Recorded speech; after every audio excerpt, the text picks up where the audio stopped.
ओम अर्हम नमोत्थुणम समनस भगवो महावीरस्य तपागच्छादिराज युग प्रधान श्री मुक्ति विजय जी मोल चंद जी कमल केशर चंद्र प्रभव चंद्र सूरिभ्यो नमः। श्रीमद्विजय लक्ष्मी सूरि विरचित पर्वाधिराज श्री पर्युषणा अष्टानिका व्याख्यानम।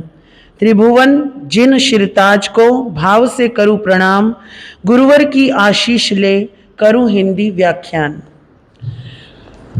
कल की अष्टानिका में आपने सुना कि इन 8 दिनों में 5 कर्तव्यों का पालन प्रत्येक साधक को करना चाहिए। जितने भी श्रावक और श्राविका हैं, सबसे पहला कर्तव्य है सर्वत्र अहिंसा का प्रवर्तन, यानी कि आप स्वयं भी अहिंसा का पालन करो इन 8 दिनों में और औरों से भी करवाओ।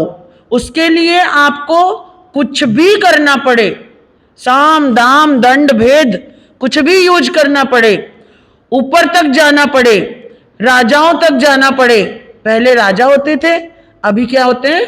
मंत्री आदि होते हैं।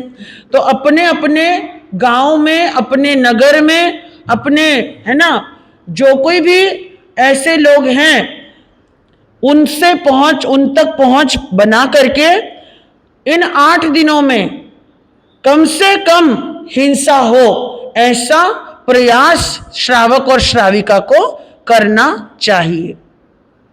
दूसरा बताया था साधर्मिक वात्सल्य, कि साधर्मिकता में अपने जितने भी जैन बंधु हैं, जो भी आपके धर्म को मानने वाले हैं, है ना, उस समय इन 8 दिनों में आपको उनकी पूरी तरह सार संभाल करनी चाहिए, उनका ध्यान रखना चाहिए। वो भी धर्म में आगे बढ़े, वो भी दान में, शील में, तप में, भावना में अपना सहयोग दें। इसके लिए आपको बड़ा हृदय बनाकर साधर्मिक वात्सल्य में अपना योगदान देते रहना चाहिए। तीसरा बता रहे हैं परस्पर क्षमापना। कहते हैं कि पर्व रूपी देह का प्राण क्षमापना है, यानी कि ये जो पर्व आया है हमारा पर्युषण महापर्व, इस पर्युषण महापर्व का एक ही उद्देश्य है, 84 लाख जीवा योनि से क्षमा याचना करना और अपनी ओर से 84 लाख जीवा योनि को क्षमादान देना।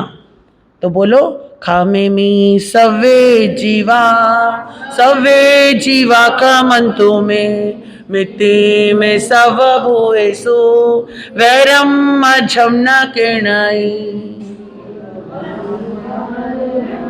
निंदियम गर्हंदु गच्छियम सवम तिविहेन पड़िकंतो वंदामि जीर्ण चौबीसम। आखिरी की 2 लाइन लेने की जरूरत नहीं है। खामेमि सवे जीवा, मैं सभी जीवों से क्षमा याचना करता हूं। सवे जीवा खमन्तु में, सभी जीव मुझे भी क्या करें? क्षमा का दान दें, मुझे क्षमा करें। मिति में सब भूयसु, मेरी सभी के प्रति मैत्री भाव है। वैरम मध्यम न केनई, मेरा किसी से भी वैर भाव नहीं है। ये खाली बोलने की गाथा नहीं है। इन 8 दिनों में इसके ऊपर पूरा फोकस होना चाहिए, चिंतन होना चाहिए, मनन होना चाहिए, केवल इसी का स्वाध्याय होना चाहिए भीतर से, कि हमने जहां जहां जिस के प्रति जैसा जैसा मन से, वाणी से, काया से जो कुछ भी अशातना करी है, दिल दुखाया है ना, या कुछ भी किया है, तो उसके लिए हम क्या करते हैं? क्षमा याचना दिल से कर रहे हैं, दिमाग से नहीं करना। खोपड़ी नहीं लगानी, दिल लगाना है। खोपड़ी को कहां छोड़ के आना है? बाहर चप्पलों के पास। क्योंकि खोपड़ी अगर रहेगी ना तो क्या बोलेगी? इसने तो मेरे साथ इतना बुरा किया था, इसको कैसे क्षमा कर दूं? हाँ, और फिर कई बार क्षमा याचना करते करते हम सबके गले लगते हैं, लेकिन जिसके गले लगना है ना उसके गले नहीं लगते। जिससे बातचीत नहीं हो रही उससे बातचीत करते ही नहीं है, बाकी सबसे बातचीत करते हैं। जिसको नीचा दिखा रहे हैं उसको वैसे ही नीचा दिखाते हैं, बाकी सबको सबकी प्रशंसा करते हैं। तो ये भावना अगर है और रखी जा रही है तो पर्युषण का पर्व मनाना कोई मायने नहीं रखता है। अगर गांठ बंधी हुई है, अगर जो नाव होती है ना, नाव समुद्र में नदी में, उस नदी की गांठ, नाव की गांठ अगर बांधी हुई है और वो नाव समुद्र में कितनी भी हिलती डुलती रहे, कितनी भी चलती फिरती रहे, कहीं पहुंचेगी? जहां थी वहीं रहेगी। तो कहते हैं ऐसे ही साधक का मन है। वो साधक का जो मन है, अगर उसने अपनी गांठ नहीं खोली तो वो कितना ही धर्म कर ले, कितना ही पुण्य कर ले, कितना ही तप कर ले, जो जहां था वो वहीं का वहीं रहेगा। तो यहां पर यह कहा गया है कि अगर कोई सत्य है तो वो सत्य एक ही है, क्षमा कर देना। शास्त्रों में क्षमा 5 प्रकार की कही गई है: अपकार, उपकार, वचन, विपाक और स्वभाव। शास्त्र में 5 प्रकार की क्षमा कही गई है। अपकार यानी अपने से ज्यादा शक्तिमान जो आदमी होता है, समझ लो कि आपसे ऊपर कोई भी है, आपकी सासू का थोड़ा दबदबा है, या आपकी बहू का कोई दबदबा है, या आपकी ननंद का कोई दबदबा है, या आपके पति का दबदबा है, ससुर का है, या ये घर की बात है, घर से बाहर निकलो तो कोई गली कॉलोनी में कोई ऐसा व्यक्ति है जो आपको बोलते ही है ना बिरड़ के छत्ते की तरह चिपक जाए, या कोई बोलते ही आपको लठ लेके आ जाए, ऐसा आदमी कोई है ना, तीखा आदमी या अड़ियल आदमी, ऐसा कोई हो जिसके सामने पता है हम बोलेंगे भी तो बेकार ही हो जाएगा, तो इसलिए चुप रहना, इसलिए चुप रहना। उसको क्या बोलते हैं? अपकार क्षमा। वहां चुप ही रहे हैं, चुप रहना ही में ही भलाई है। उसके भय के मारे कुछ ना बोलना, उसको भी क्षमा भाव में ही ले लिया है। मतलब आप उसका कुछ बिगाड़ तो सकते नहीं, इसके लिए शांति रखो, वही अच्छा है। तो उसको क्या कहा गया? अपकार क्षमा। उपकार क्षमा, अपने ऊपर किसी भी प्रकार से किसी ने कभी भी कोई उपकार किया था, अपने ऊपर किसी ने कभी कोई उपकार किया था, बट आज की डेट में वो गलतियां हो रही हैं, आज की डेट में लड़ाई झगड़े हो रहे हैं, तो ये सोचकर कि इसके तो मेरे ऊपर बहुत उपकार है इसलिए उसको क्षमा कर देना, वो क्या है? उपकार क्षमा है। वचन क्षमा, जिनेश्वर भगवान की आज्ञा है सज्जनों को क्रोध नहीं करना चाहिए, यह विचार करके क्षमा कर देना क्या है? वचन क्षमा है। विपाक क्षमा, क्रोध का भयंकर परिणाम होता है और जन समाज में अप्रियता अविश्वास बढ़ता है। अगर मैंने गुस्सा दिखाया तो मेरी ही इंसल्ट होगी, अगर मैंने गुस्सा दिखाया तो मेरा वजूद खत्म हो जाएगा, अगर मैं यहां पर गड़बड़ बोल गया तो लोगों की नजरों में मैं गिर जाऊंगा। इस डर की मारी क्षमा कर देना, उस समय ना बोलना, सुन करके चले जाना। सहन तो करना ही है ना, क्योंकि सामने वाला गाली पे गाली दिए जा रहा है, बकवास किए जा रहा है, और आप लोगों की वजह से कुछ नहीं बोल पा रहे हो तो उसको भी क्षमा में ही ले लिया, वो क्या है? विपाक क्षमा। और आगे कहते हैं स्वभाव क्षमा, यानी जैसे कि जल का स्वभाव ठंडा होना है, उसे कितना भी गर्म कर दो लेकिन जैसे ही आग से अलग करोगे क्या होगा? जल जो है ऑटोमेटिक धीरे धीरे ठंडा होता चला जाएगा।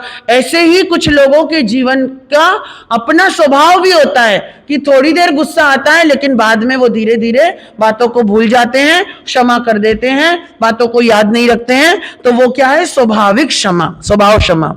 इन 5 क्षमा में प्रथम क्षमा को छोड़कर बाकी 4 क्षमा विशेष रूप से जीवन में लाने का प्रयास करना चाहिए। प्रथम क्षमा हर जीवों में प्राय देखने को मिलती है। वैर का त्याग करके क्षमा भाव में किस तरह स्थिर बनना चाहिए उसके लिए एक उदाहरण यहाँ पर दे रहे हैं। जगत गुरु हीर विजय स्वामी, हीर सुरेश्वर जी महाराज के समकालीन धर्म सागर जी महाराज, उपाध्याय धर्म सागर जी महाराज, जब 1595 की बात है, ईस्वी सन 1595, विक्रम संवत 1595, तो वहां पर उपाध्याय धर्मसागर जी महाराज समकालीन हीर सुरेश्वर जी महाराज के समकालीन थे। तो कहते हैं कि एक बार गुजरात में विहार करते करते खंभात प्रदेश में उनका चातुर्मास था।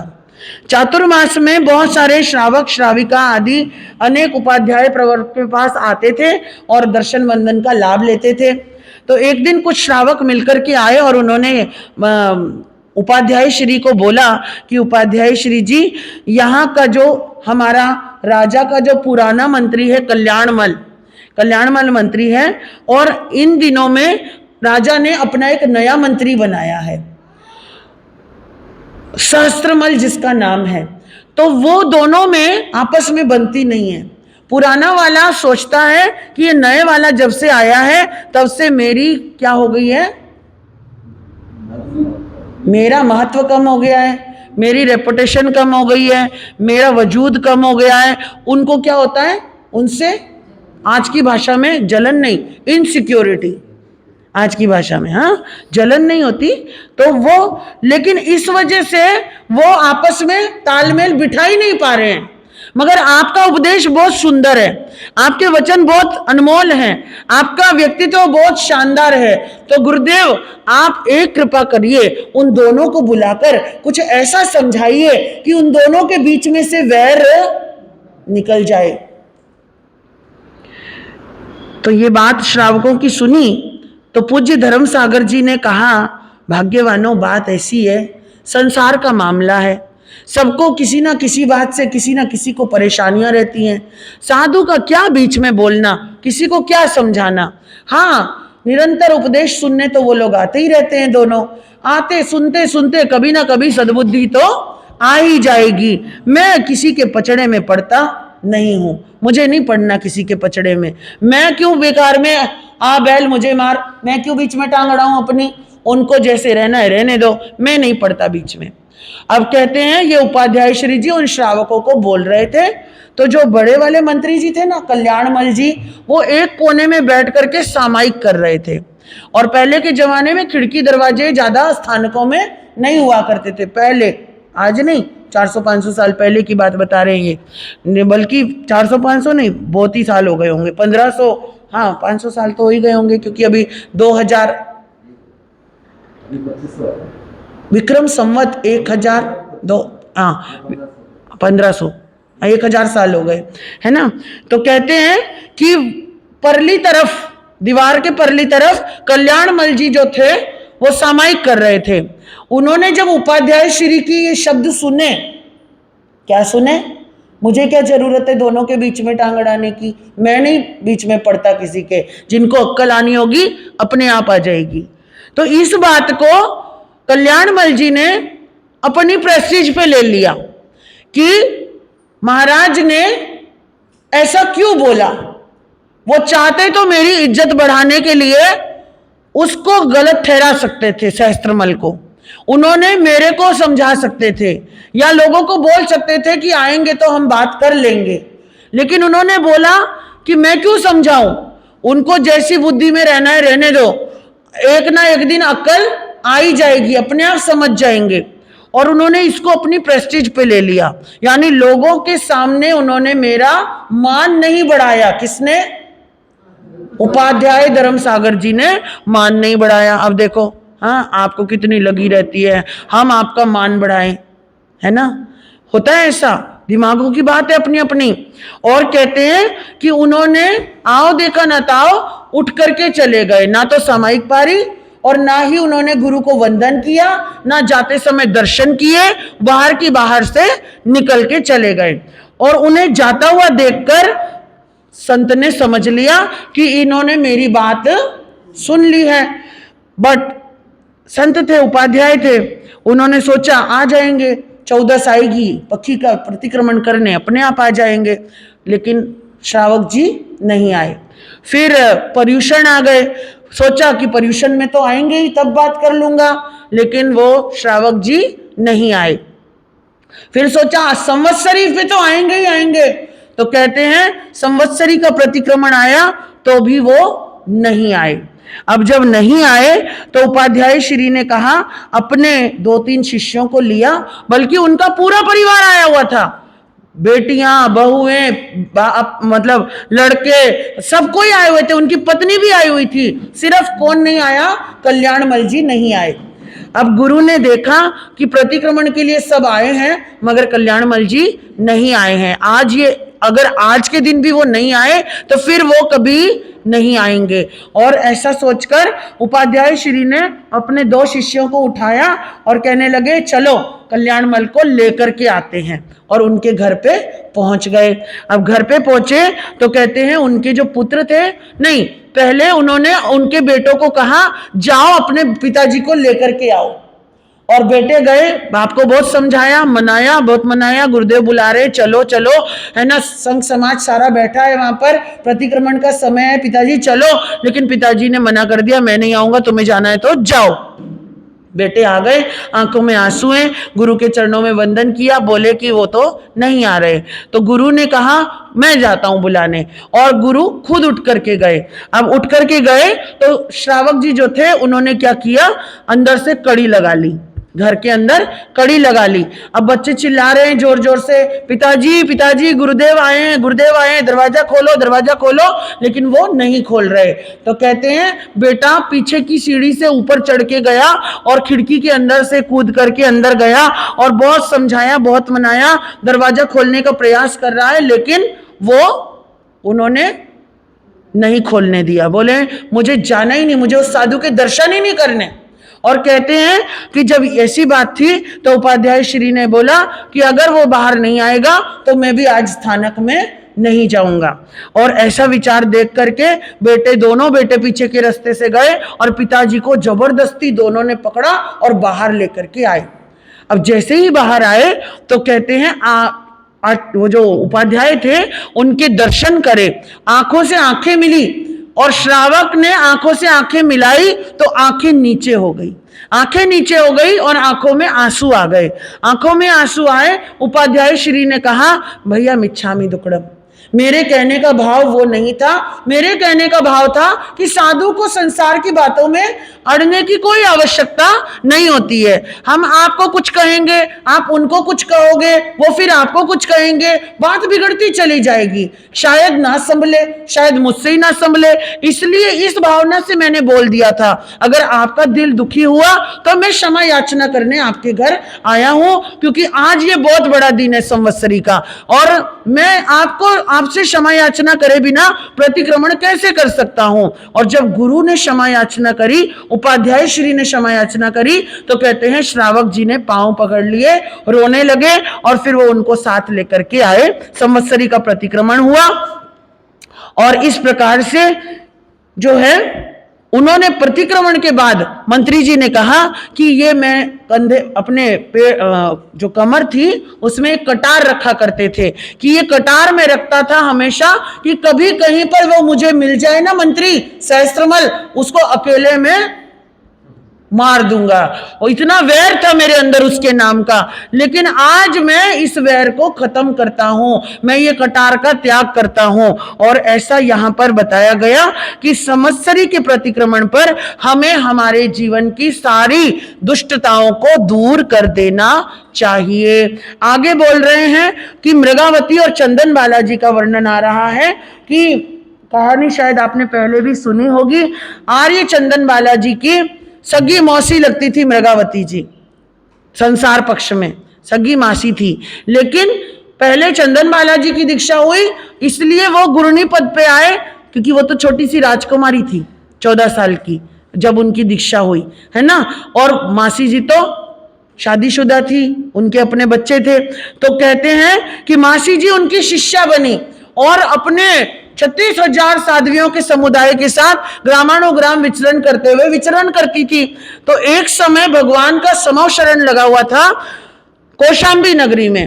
कौशाम्बी नगरी के बाहर भगवान महावीर का समव शरण था, और उस समव शरण में उस दिन सूर्य और चंद्रमा भगवान के दर्शन करने आए। कौन आए? सूर्य और चंद्रमा भगवान के दर्शन करने आए। तो समय का पता ही नहीं लगा, समय का पता नहीं लगा, समौशरण चलता रहा, साध्वियां सब बैठी हुई हैं, लेकिन आर्य चंदन बालाजी ने समय का ध्यान रखते हुए, क्योंकि सुविज्ञा थी, समय का ध्यान रखते हुए वो धीरे से उठकर समौशरण से चले गए कि अब सूर्य अस्त हो चुका है। लेकिन सूर्य चंद्रमा भगवान के चरणों में थे, इसके लिए वहां रोशनी की वजह से पता ही नहीं लग रहा था कि रात हो चुकी है। और कहते हैं वो सारी साध्वियां गुरनी के पीछे चली गई। साध्वी मृगावती जी जो थे वो भगवान की भक्ति में इतने तल्लीन हो गए थे, उन्हें पता ही नहीं लगा कि कब गुरनी उठ के चली गई, कब बाकी की साध्वियां चली गई। सूर्य चंद्रमा भगवान के दर्शन किए, वंदन किए, स्तुति किया और वो वापस चले गए अपने अपने विमान में। जब चले गए तो अचानक बिल्कुल रात्रि हो गई। रात्रि देख करके मृगावती जी थोड़े से शर्मा गए, ये क्या हुआ मेरे से? आजू बाजू देखा तो कोई भी नहीं है, सब चले गए, है ना। और कहते हैं कि वो वापस आए और उन्होंने अपने गुरनी जी से क्षमा याचना करी। तो गुरनी जी, मुझे तो ध्यान ही नहीं रहा समय का, चंदन बालाजी से क्षमा याचना कर रहे हैं। तो चंदन बालाजी ने कहा, आपको विवेक रखना चाहिए, आपको ध्यान रखना चाहिए, है ना, कि आपके आसपास में और भी जने बैठे हैं, वो क्या कर रहे हैं, इतना तो ध्यान रख सकते हो, या अपनी भक्ति में इतने मस्त हो गए। और कह करके आर्य चंदन बालाजी तो सो गए, रात्रि का समय था ना, सो गए। लेकिन मृगावती जी जो थे वो प्रायश्चित करते रहे, आज मुझसे कितनी बड़ी गलती हो गई, आज मुझसे कितनी बड़ी गलती हो गई, आज पहली बार मैंने अपनी गुरनी को क्रोध दिलाया मेरी वजह से। और ये विचार कर करके प्रायश्चित करते करते कहते हैं आर्या मृगावती जी को केवल ज्ञान हो गया। और केवल ज्ञान हो गया तो रात का समय था, सब सोए हुए थे, तो वहां से काला नाग गुजर रहा था। और काला नाग देखते ही, क्योंकि उनको तो केवल ज्ञान था, तो उन्होंने अपनी गुरनी जी का हाथ जो था ना उठाया और थोड़ा सा साइड में किया। जैसे ही किसी ने हाथ छुआ तो आर्य चंदन बालाजी की नींद खुली। उन्होंने कहा, क्या बात, क्या हुआ, क्यों मेरा हाथ को स्पर्श किया? तो गुरनी जी, काला नाग निकल रहा था, चला गया है, मैंने उसकी अशातना ना हो जाए या आपको कुछ वो ना हो जाए, इसके लिए मैंने ये हाथ हटाया। तो आर्य चंदन बालाजी ने कहा कि इतने गहन अंधकार में तुम्हें कैसे दिखाई दिया कि काला नाग निकल रहा है? तो कहते हैं, उन्होंने कहा, गुरनी जी, सब आपकी कृपा है। और कृपा है? तो चंदन बालाजी ने पूछा कि कैसी कृपा, प्रतिपाती है या अप्रतिपाती है? तो बोले, जी प्रतिपाती है ना। और कहते हैं कि जो कभी टूटेगी नहीं, ऐसी कृपा दृष्टि, यानी केवल ज्ञान हो गया है। और कहते हैं आर्य चंदन बाला ने जैसे ही सुना वैसे ही उनको प्रायश्चित होने लगा। अरे बाप रे, मेरी एक फटकार से मुझे इनको कुछ कहना नहीं चाहिए था, और मेरे सामने मैं बैठी रह गई और मेरी शिष्या को क्या हो गया, केवल ज्ञान हो गया। ऐसा चिंतन करते करते, आत्मग्लानि में भरते भरते उसी रात चंदन बालाजी को भी केवल ज्ञान हो गया। तो कहते हैं कि यहां पर वो दूसरा उदाहरण ये लोग दे रहे हैं कि इस तरीके से एक दूसरे से क्षमा याचना करके और अंतर से क्षमा याचना करके आर्य चंदन बाला और आर्या मृगावती को, दोनों को एक ही रात में केवल ज्ञान, केवल दर्शन हुआ। और यहां पर कहते हैं कि जो क्षमा याचना करते हैं वे आराधक होते हैं। बारसा सूत्र में खमई, जो खमई तस् अराहना, जो ना खमई तस् नथी अराहना। जो क्षमा मांगता है वो आराधक होता है, और जो क्षमा नहीं मांगता वो विराधक होता है। जो क्षमा देता है वो आराधक होता है, जो क्षमा नहीं देता वो विराधक होता है। यहां पर ये बात कही गई है। तो इसलिए भूल करना आदमी का स्वभाव है, लेकिन भूल को भूल समझकर छोड़ देना। एक गलती कर दी लेकिन बार बार वो गलती नहीं दोहराना। यहां पर एक छोटे से मुनि का वर्णन बता रहे हैं कि एक छोटा सा साधु था, बाल मुनि, और वो बाल मुनि अपने गुरु के साथ एक कुम्हार की शाला में रुका हुआ था अपने गुरुदेव के साथ। तो कुम्हार की शाला में बहुत सारे घड़े बने हुए रखे थे। हाँ, तो अब कहते हैं बच्चा तो बच्चा होता है, संत बन गया तो क्या हुआ, है तो बाल मन। अब उन्होंने क्या किया, एक छोटा पत्थर उठाया और वो जो बने हुए मटके थे ना उस पर डाला, तो टन की आवाज आई। अब टन की आवाज आई तो उसको बड़ा मजा आया तो उसने दोबारा मारा, उसने तिबारा मारा। अब उसको ये तो नहीं पता कि कुमार की शाला में मटके हैं, कंकड़ मारूंगा तो फूट जाएंगे, इतना ज्ञान नहीं है ना। अब वो टन की आवाज सुनने के लिए मारता जा रहा है। अब गुरु ने एक बार समझाया, 2 बार समझाया, कुम्हार ने भी समझाया कि भैया नुकसान मत करो, आप रुके हो, आराम से रुके रहो। लेकिन वो बच्चा था, थोड़ी देर चुप बैठता, गुरु इधर उधर देखते, वो फिर मार देता, है ना, ऐसे करता रहता। अब कहते हैं कि जैसे ही गुरु ने समझाया, और बोला गुरु जी मिच्छामी दुक्कडम, मिच्छामी दुक्कडम। फिर थोड़ी देर होती, फिर चंचलतावश, अब इस बच्चे को आप समझा रहे हो, मना रहे हो, फिर भाग रहा है इधर उधर इधर उधर। बच्चा है ये, वो भी बच्चे बाल मुनि थे, वो फिर एक कंकड़ मार देते, जैसे टन की आवाज आती, गुरुजी देखते, फिर मारा तूने, और मिच्छामी दुक्कडम, मिच्छामी दुक्कडम। और ऐसे करते करते काफी देर हो गई, तो गुरु ने उनके कान पकड़ लिए और जोर से मरोड़ा। तो वो बोले गुरुजी दर्द हो रहा है, बोले मिच्छामी दुक्कडम बेटा। थोड़ी देर में फिर गुरु ने कान पकड़ लिया, फिर वो चिल्लाया गुरुजी दर्द हो रहा है, बोले मिच्छामी दुक्कडम बेटा। तो कहते हैं ये कथा है इसलिए कि हम गलती पे गलती बार बार दोहराते रहते हैं और सोचते हैं कि मिच्छामी दुक्कडम कर देंगे तो क्षमा याचना मिल जाएगी। हजारों पाप करके आदमी कहता है गंगा जी में नहा लूंगा तो सारे पाप धुल जाएंगे, लेकिन ऐसा नहीं होता है ना। तो कहते हैं कि यहां पर वो कहा गया है। और आगे कहते हैं पर्युषण के दरमियान आया हुआ चौथा कर्तव्य है अठम तप। अठम तप यानी तेले की तपस्या। उसका क्या प्रभाव है ये सुनिए। जिनेश्वर भगवान ने पाक्षिक तप 15 दिन आपने कुछ नहीं किया, संसार के कार्यों में लगे हुए हो, और अगर उसका प्रायश्चित करना चाहते हैं तो यहां कहते हैं एक उपवास कर लो। क्या कर लो? एक उपवास कर लो।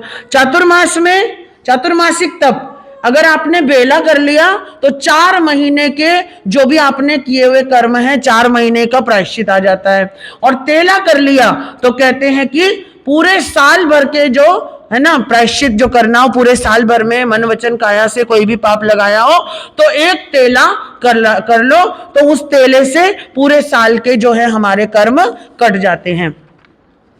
आगे कहते हैं आगे बोलते हैं अगर उपवास बेला तेला ना कर पाओ तो जरूरी नहीं है ना उपवास कर सकते हैं। तो कहते हैं अगर 9 निवी कर ली, निवी कहते हैं छाछ और रोटी। क्या? छाछ और रोटी। उसमें नमक डाल सकते हैं, नहीं भी डाले, वैसे तो डालते नहीं है। जैसी छाछ बनी हुई है, मक्खन उतरा हुआ जो छाछ होती है, ऐसे नहीं कि दही घोट घोट के मक्खन वाली पियो, ऐसे नहीं। मक्खन जो उतर गया है या दही का जो पानी है उससे आप केवल रूखी रोटी खा लो तो उसको क्या बोलते हैं? नीवी कहते हैं। तो वो नीवी 9 नीवी कर लो या 12 एकासने कर लो, 12 एकासने कर लो एक साल में, या फिर 24 बयासने कर लो, या फिर 24 बयासने कर लो। अगर वो भी नहीं होते तो कहते हैं 6000 गाथाओं का स्वाध्याय कर लो। क्या कर लो? 6000 गाथाओं का स्वाध्याय कर लो तो आपको उतना ही लाभ मिल जाएगा, पूरे साल का प्रायश्चित हो जाएगा। और अगर वो भी नहीं कर सकते, 6000 गाथा भी नहीं पढ़ सकते, तो कहते हैं 60 नवकार वाली गिन लो, यानी नवकार मंत्र की माला श्रद्धा से गिननी है। पता लगा मुंह में तो नमो हरिहंतरम नमो सिद्धानम चल रहा है और दिमाग कहीं और चल रहा है, ऐसे नहीं, पूरा ध्यान दे करके 60 माला एक ही दिन में फेरनी है ये। हाँ, कहीं सोचो कि 2-4 दिन लग के 60 दिन में हम पूरा कर लेंगे, है ना। और इस प्रकार से वार्षिक तप पूरा होता है, 1 वर्ष का तप यहां पर पूरा माना जाता है। छोटी छोटी चीजें इसलिए बताई जाती हैं आदमी आराम से कर सके, ठीक है। कितना भगवान ने कितनी छूट दी है हमको, लेकिन हम फिर भी कितने आलसी हैं कि वो भी नहीं करते हैं। और यहां पर तप का एक फल बताया गया है कि तप का क्या फल होता है। 100 सालों के काम निर्जरा करते हुए नारकी जीव के जितने पाप कर्मों की निर्जरा होती है, उतने पाप कर्मों की निर्जरा एक नवकारसी के पचकान से हो जाती है। 100 सालों के पाप कर्मों की निर्जरा एक नवकारसी यानी नवकारसी यानी क्या? आप बताओ, मालूम है आपको नवकारसी किसको बोलते हैं? नहीं? बाबा जी आपको मालूम है? हाँ, सूर्य उदय होने के 48 मिनट तक मुंह में कुछ खाना पीना नहीं, नहाना धोना नहीं, मुंह भी नहीं धोना, क्योंकि आहार 3 प्रकार से होता है, ओज आहार, रोम आहार और कवल आहार।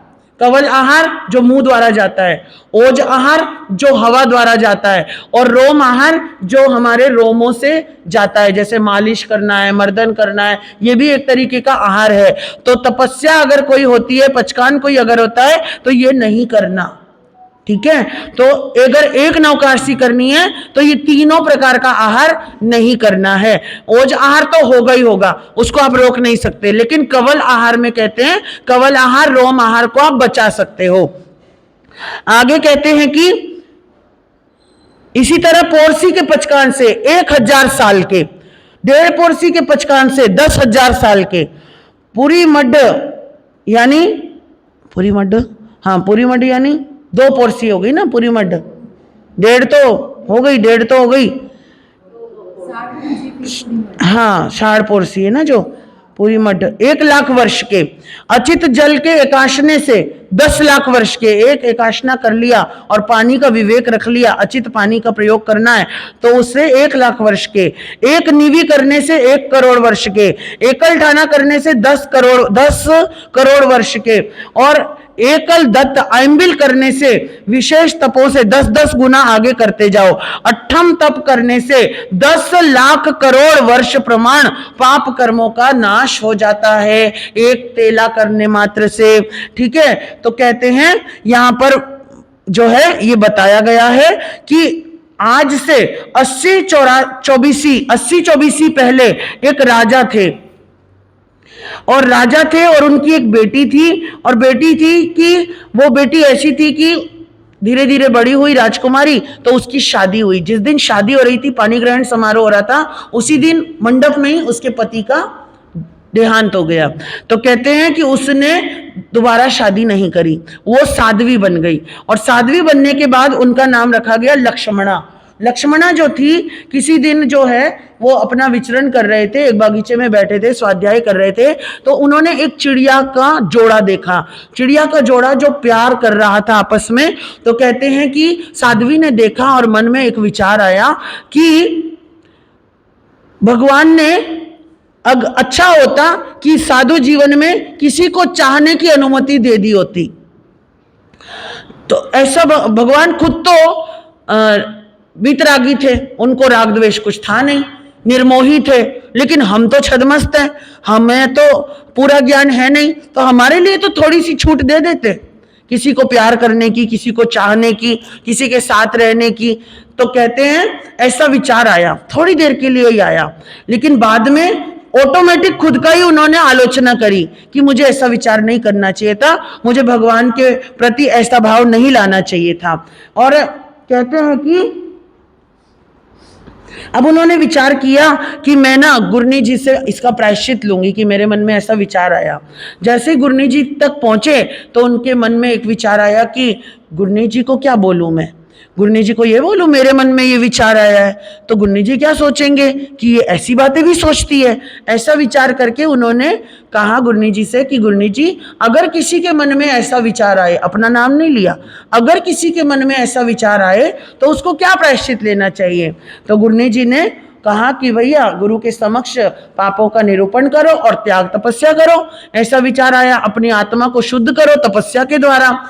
तो कहते हैं कि उन साध्वी जी ने 2 वर्ष तक 15 उपवास किए, 16 वर्ष तक मांस खमन किए, 2 वर्ष तक एकांतर उपवास किए, 20 वर्ष तक आयम्बिल किए, इस तरीके से 50 साल तक तपस्या करी।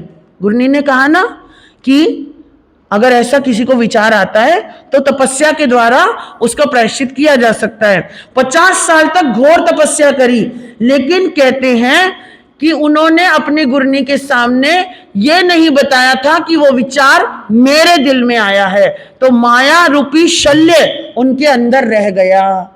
माया को क्या कहा गया है?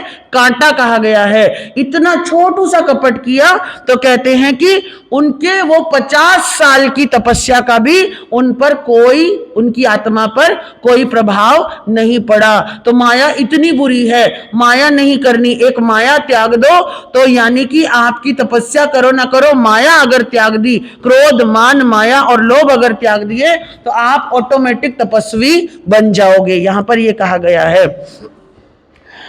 और इस प्रकार से ये जो वर्णन यहां पर आता है।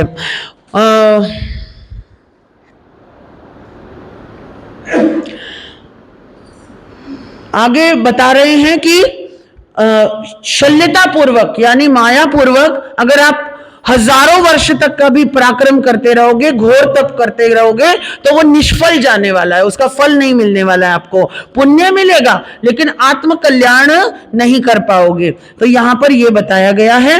और इसके आगे कहते हैं पंचम कर्तव्य जो है चैत्य परिपाटी, जो कल ले लेती हूं मैं, 10:15 बज गए हैं, है ना। पंचम कर्तव्य जो है वो चैत्य परिपाटी का है, या ले लूं? पर्युषण पर्व के अवसर पर चैत्य परिपाटी करनी चाहिए। चैत्य परिपाटी यानी कि गांव में, नगर में जितने भी मंदिर हैं, भाई मंदिर वालों का है ना, तो मंदिर वालों के हिसाब से ही बताया जाएगा। जितने भी मंदिर हैं उन मंदिरों को इन 8 दिनों में सबके दर्शन करने चाहिए, सबका वंदन करना चाहिए, पूजन करना चाहिए, मूर्तियों के रक्षण में सहयोगी बनना चाहिए, वहां की साफ सफाई स्वयं करनी चाहिए, जाकर के कचरा निकालना चाहिए, भूमि शुद्धि, गर्भगृह गंभारा और शुद्धि, प्रतिमा प्रक्षालन, चंदन घिसना, सर्व मंदिर संबंधी कार्य स्वयं श्रावक या श्राविका को करने चाहिए। हम क्या करते हैं, एक पुजारी रख देते हैं, भैया तू करता रहे, उसकी ड्यूटी लगा देते हैं ना। फिर मंदिर में हम जाएं ना जाएं, वो दिया तो जली जाएगा, जोत तो जली जाएगी, अगरबत्ती तो लगी जाएगी, भगवान की पूजा तो हो ही जाएगी, लेकिन इन 8 दिनों में कहते हैं कि आपको स्वयं करना चाहिए। यहां पर वज्र स्वामी का वर्णन आ रहा है। पूर्व काल में एक नगर में दुष्काल पड़ गया, दुष्काल पड़ गया तो वहां पर आर्य वज्र स्वामी जी जो थे, उन्होंने, उनके अंदर इतनी रिद्धि सिद्धि थी कि उन्होंने क्या किया, अपनी जितनी भी जनता थी जैन धर्म को मानने वाली, उनको अपने साथ लेकर के उड़ा करके ऐसी जगह पहुंचे जहां पर सुकाल था, यानी जहां पर बारिश थी, खाने पीना था, हर चीज थी। तो लेकिन वहां का राजा बौद्ध था। अब बौद्ध राजा को पता लगा कि ये जैन संत अपनी पूरी जनता को लेकर मेरे गांव में आए हैं और अब ये यहाँ पर अपना मंदिर बनाएंगे, पूजा करेंगे। तो उसने क्या किया, उसने बोला कि पूजा इनकी फूलों से होती है ना, तो फूल इनको नहीं मिलना चाहिए। बौद्ध राजा ने सबको मना कर दिया कि जैनियों को फूल नहीं मिलने चाहिए। अब ये बड़ी परेशानी हो गई। तो कहते हैं कि जो समाज था, वो सारा संघ जो था गुरु के पास पहुंचा, वज्र स्वामी के पास पहुंचा और उन्होंने कहा कि महाराज अगर फूल नहीं होंगे तो पूजा कैसे होगी। तो कहते हैं आर्य वज्र स्वामी आकाशगामिनी विद्या से महेश्वरीपुरी में जाकर अपने पिता के मित्र वनमाली के बगीचे में गए और वनमाली से तुरंत उन्होंने फूलों का ढेर एकत्रित करवाया और फिर हिमवंत पर्वत पर श्रीदेवी के वास गृह में गए। श्रीदेवी किसको कहा जाता है? लक्ष्मी जी को। किनको कहा जाता है? लक्ष्मी देवी को। श्रीदेवी के यहां गए और श्रीदेवी यानी आपको पता ही होगा लक्ष्मी जी किस पर बैठती हैं? कमल के फूल पर बैठती हैं। तो महापद्म नामक जो वन था श्रीदेवी जी का, जहां पर 20 लाख अति सुगंधित फूल थे, वहां पर कहते हैं उन्होंने उनसे कहा कि मेरे लोगों को पूजा की आवश्यकता है और आपको ये फूल देने हैं। तो श्रीदेवी ने अपने जृंभक देवों को भेज करके वो फूल जो थे वहां पे पहुंचाए और इस प्रकार से जैन शासन की सुंदर प्रभावना हुई। और ये जो है अष्टानिका पर्व का प्रथम व्याख्यान यहां पर पूरा होता है। आगे क्या वर्णन आता है आप कल आइए और धर्म कथा श्रवण करने का लाभ लीजिए। और अगर इसमें कोई त्रुटि रह गई हो, कुछ भूल चूक हो गई हो कुछ, तो मुझे भी क्षमा भाव मिले। चलिए।